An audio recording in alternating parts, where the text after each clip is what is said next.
Al Radio Tiempo dedicado al mentoring, a esa extraordinaria actividad de la que venimos conociendo testimonios personales desde hace ya más de una década.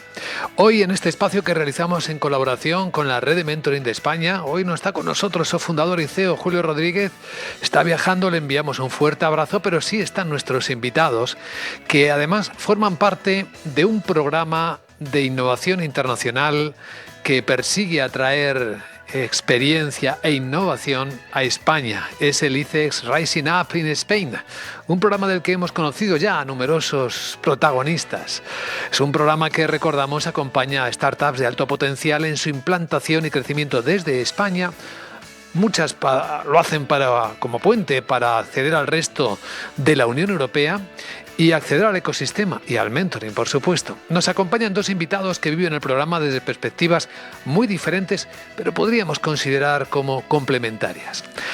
Damos la bienvenida a Alfredo Calle, es fundador y CEO de Eolic.co, una startup deep tech que está desarrollando una nueva generación de tecnología eólica para hacer que la energía del viento sea tan accesible y escalable como la solar. Alfredo es doctor en Ciencias y Energía, está graduado con honores, con un MBA en París y una licenciatura en Economía. Es un inventor, un revisor, un investigador que ha publicado un montón de colaboraciones con el Oak Ridge National Laboratory del Departamento de Energía de Estados Unidos, entre otras actividades. Alfredo, muchas gracias por acompañarnos y muy buenos días. ¿Qué tal? ¿Qué tal con todos? Muy buenos días. Gracias por la oportunidad de poder dirigirme a tu audiencia. Junto con Alfredo Calle hemos invitado a compartir este programa de mentoring hoy en Capital Radio a Fernando Monroy Hueto. Es un profundo conocedor del mundo financiero, de la inversión y del emprendimiento, con una trayectoria que combina décadas de experiencia en el sector financiero, en la dirección de empresas, con la docencia también, tiene una fuerte vocación como profesor y acompañando a emprendedores y a startups. Fernando, gracias por estar con nosotros hoy. Muy buenos días.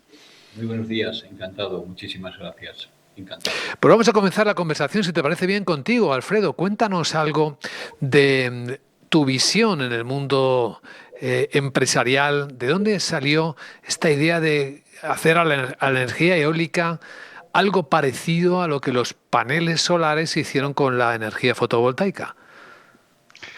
Gracias por la pregunta. En realidad es un camino largo, porque finalmente cuando empezamos en esta ruta, lo hacíamos simplemente por el ánimo de investigar. Era mera curiosidad. Sin embargo, en el camino lo que nos encontramos es que existe una ausencia enorme de la energía eólica en la generación distribuida, es decir, en zonas residenciales, comerciales, industriales. Es más, si uno comienza a mirar la data que existe sobre este tema mundialmente, van a encontrar que el 40% de los paneles solares instalados en el planeta, justamente están en zonas residenciales, comerciales e industriales, 40%.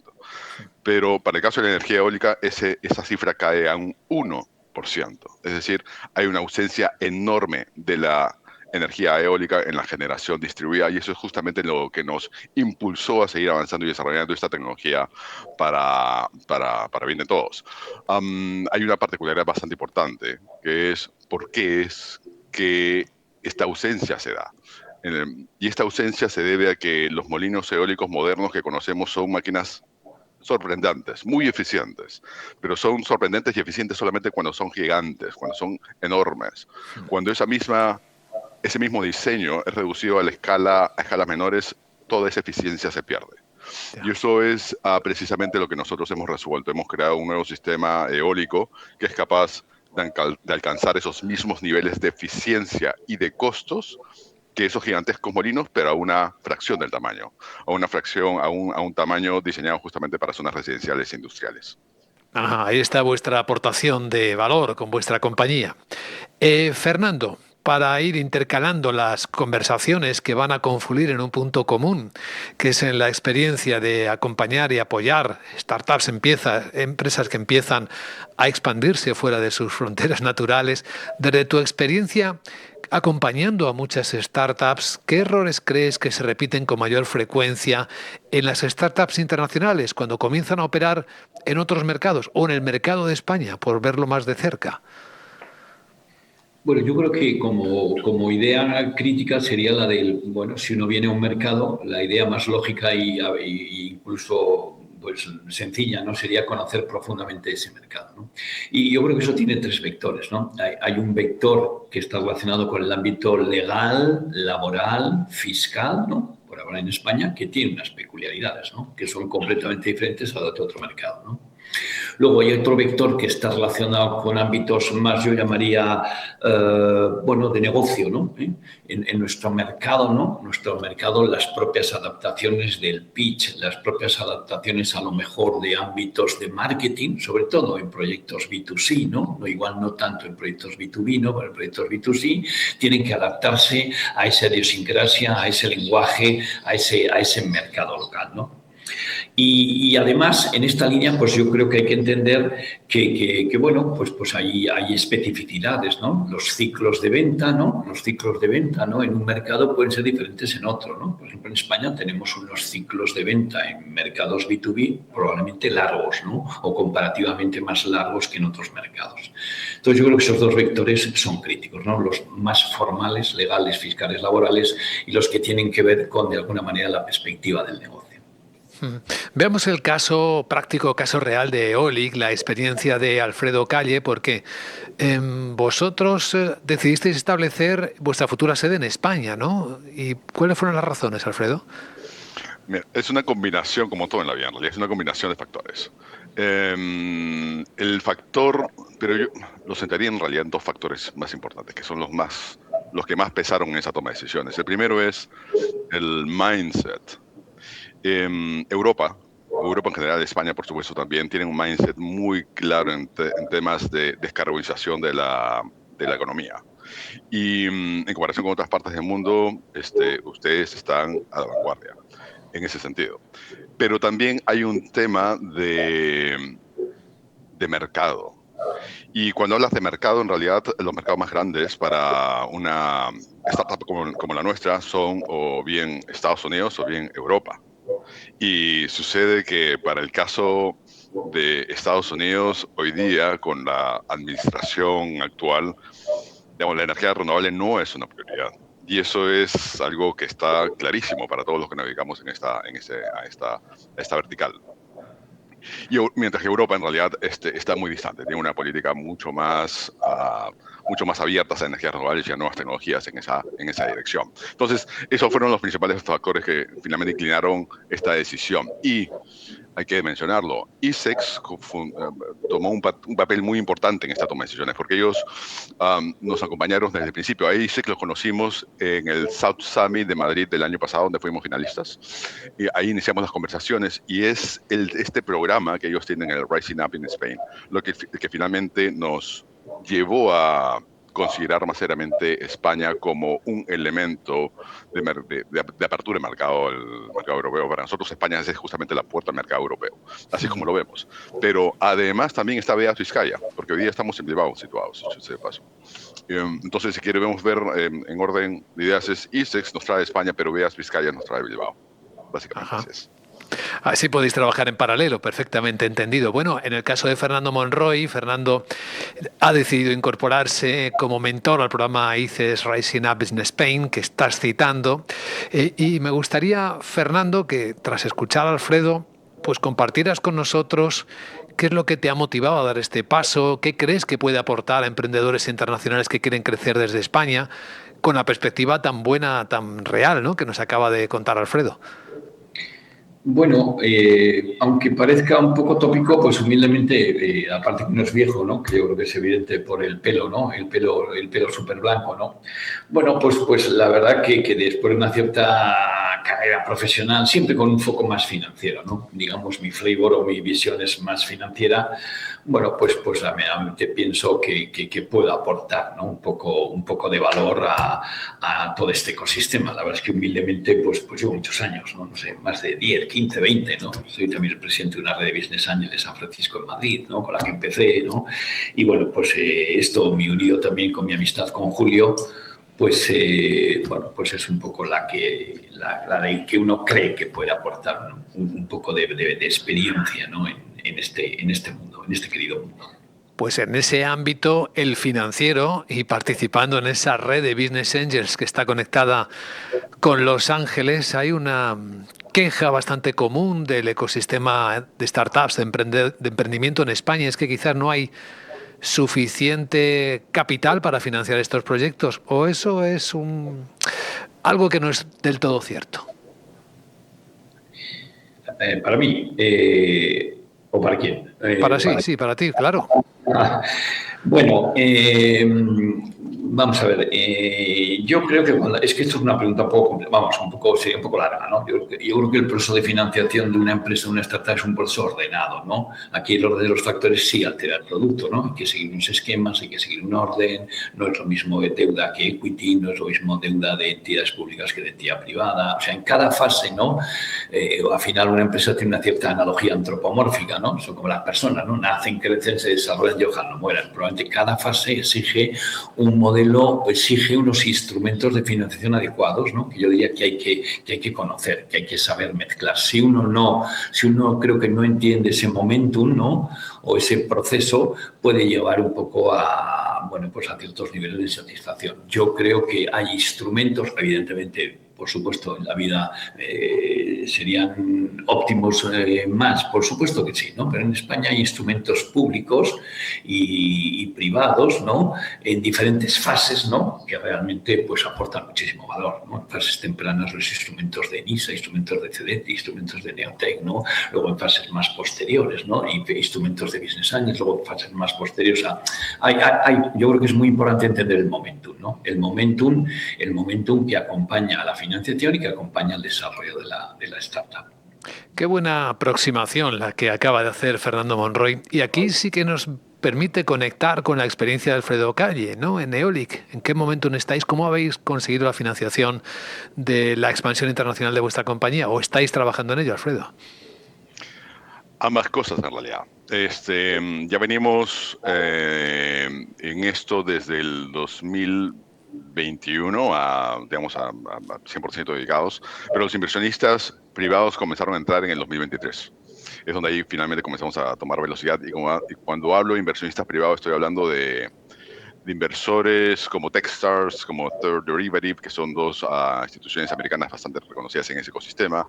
Estoy hablando también de inversionistas ángeles. En nuestro caso hay un super ángel inversor que nos aportó bastante desde el inicio. Pero claro, también están las instituciones públicas, en las cuales, como por ejemplo en el caso de España, tienes a CDTI, tienes a NISA, que son las principales y más reconocidas entidades que acompañan al ecosistema. Hay herramientas, pero sí quisiera enlazar un poco sobre tu pregunta previa. Si bien hay herramientas y hay inversores, creo que también es bueno enfatizar algo, que es, si bien hay una hoja de ruta, digamos, para el crecimiento de toda startup, y en esa hoja de ruta hay distintos inversores, lo cierto es que también hay ciertas falencias y ciertos vacíos. ¿Y a qué me refiero? Que la mayoría de los inversores, no solamente en España, también en Latinoamérica y también en otras partes del mundo, se suelen centrar hacia, digamos, startups que ya están generando ingresos. Y eso está bien, es parte de una tesis de inversión de muchas de ellas. Pero cuando comienza a mirar sobre cuántos inversores están en escenas o en las fases iniciales de desarrollo, la verdad que son muy pocos. Lo que quiero decir, no hay una distribución perfecta, hay un desbalance aquí, ¿no? Donde finalmente los inversores están esperando a startups cuando ya están generando ingresos. Y eso tiene sentido de repente para desarrollos tecnológicos, digitales, mejor dicho, donde finalmente es fácil iterar, es rápido salir al mercado.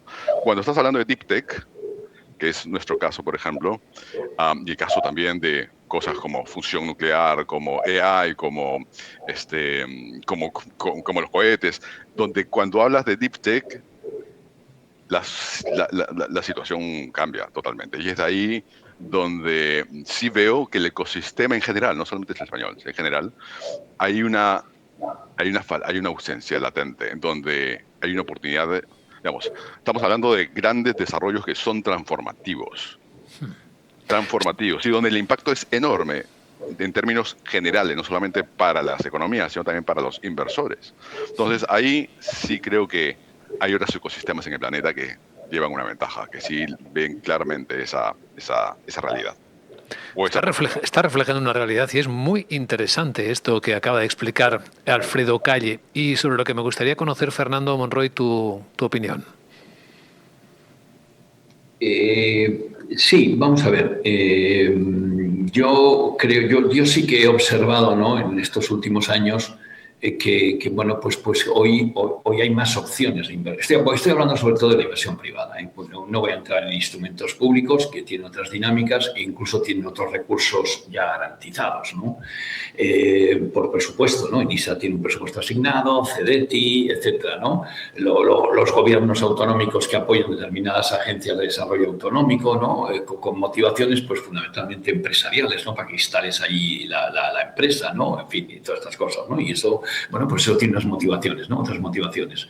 No, desde el ámbito privado, puramente de inversor, hombre, yo sí que creo que es verdad, ¿no?, que el inversor hoy tiene más opciones, ¿no? Pues esto hace 5, 10, 15 años el ecosistema emprendedor era mucho más pequeño, ¿no? Por tanto, los niveles de selección del inversor, aunque es verdad que también había menos, ¿no?, por otra parte, ¿no?, pues eran menores, ¿no? Hoy yo creo que los inversores se han vuelto más exigentes, ¿no?, en términos de un cierto capital efficiency, ¿no? Y por tanto, de alguna manera, de tratar de analizar y de analizar proyectos en principio en los que los niveles de retorno parezcan más ciertos y más próximos en el tiempo, ¿no? Hay un endurecimiento y un incremento del coste de capital, ¿no? Y por tanto, en la medida que estamos hablando, insisto, en lo que es capital puramente privado, inversor puramente privado, ¿no?, pues digamos sus niveles de exigencia han aumentado, ¿no? Yo diría que, por tanto, son más selectivos a la hora de seleccionar proyectos y, en definitiva,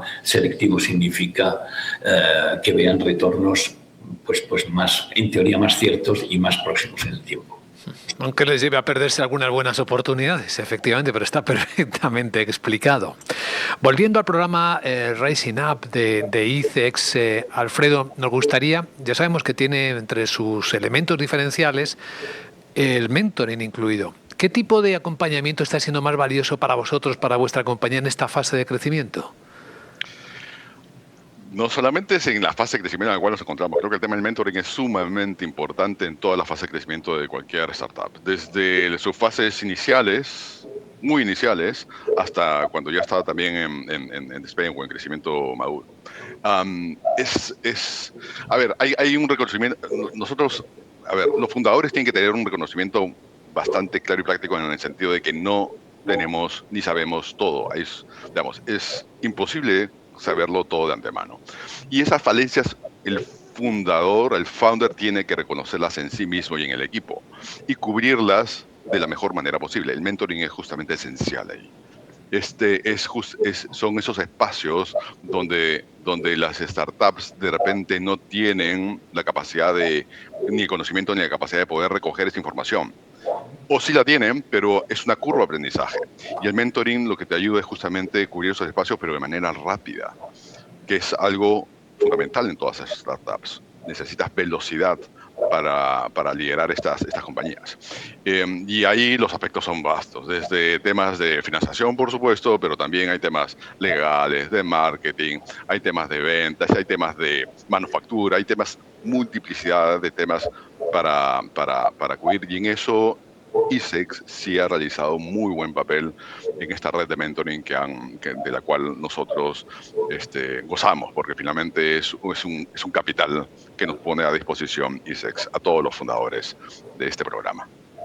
Y en ese vasto mundo, ¿en qué ámbitos en particular a vuestra compañía le está viniendo bien el programa ICEX?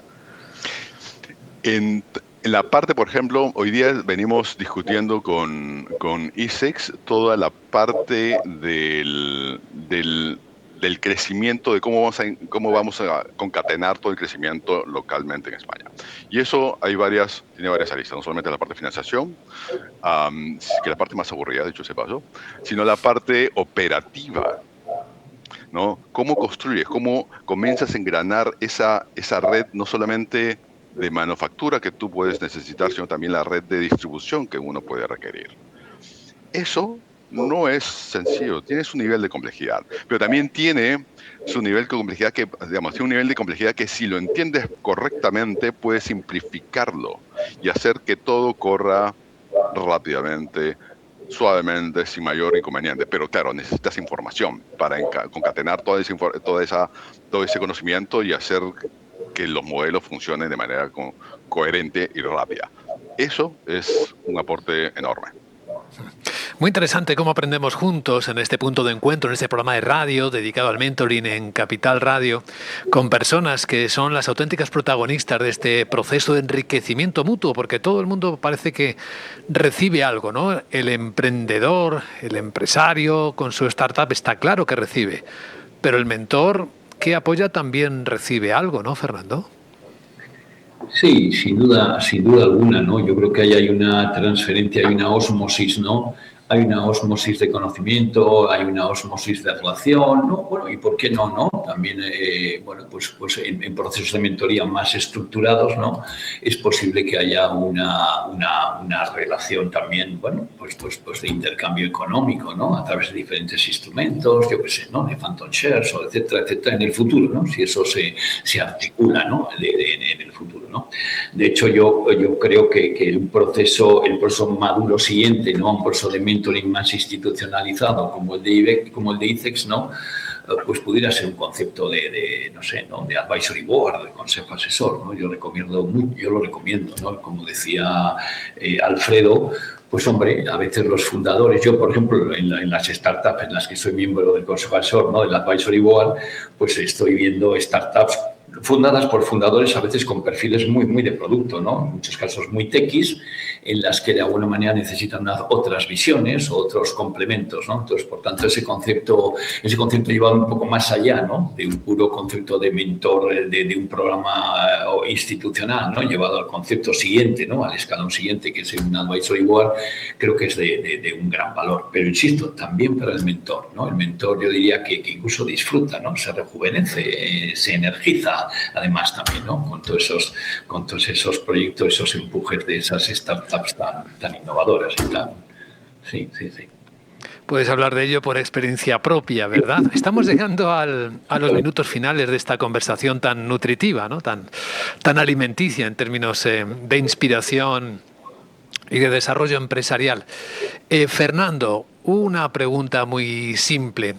Ahora que eres mentor de este programa, imagina que te vas a poner delante de un emprendedor que acaba de ser seleccionado por ICEX Rising Up, incluso antes de la primera reunión. ¿Qué consejos básicos le darías para aprovechar al máximo la oportunidad? Y suponiendo que esa startup es, digamos, es internacional, ¿no? O sea, que va a venir a estar. Exacto. Esa sería un poco el business case, ¿no? El caso, ¿no? Eso es. Bueno, pasa que, hombre, decirlo así de una forma tan rápida, ¿no? Yo creo que es muy importante, pues esto, ¿no? O sea, un poco conocer el mercado, ¿no? Conocer el mercado, yo creo que significa tener alguna referencia, ¿no? Tener referencias, ¿no? Yo creo que es el programa de ICEX, por tanto, va a ayudar muchísimo, ¿no? Y tener referencias que puedan aportar valor. Para mí, el concepto de mentor tiene dos vectores críticos, ¿no? Uno, tiene que tener un cierto conocimiento del mercado en el que opera la startup. Y dos, yo creo que un mentor debe proporcionar sus contactos, su goodwill, ¿no? De alguna manera profesional, ¿no? Yo creo que un mentor también traspasa o permite que esos contactos o esa interrelación con ese mundo industrial en el que va a venir esa startup, que puede ser de cualquier sector o industria, le ayude también a hacer una transición de contactos rápidos, ¿no? O sea, y eso es un poco... Pues es un buen final para esta conversación que tanto hemos disfrutado con nuestros dos invitados, con Alfredo Calle y con Fernando Monroy. A ambos, muchísimas gracias por acompañarnos. Os deseamos lo mejor. Un saludo muy cordial. Muchas gracias. A ustedes las gracias, encantado. Muchas gracias.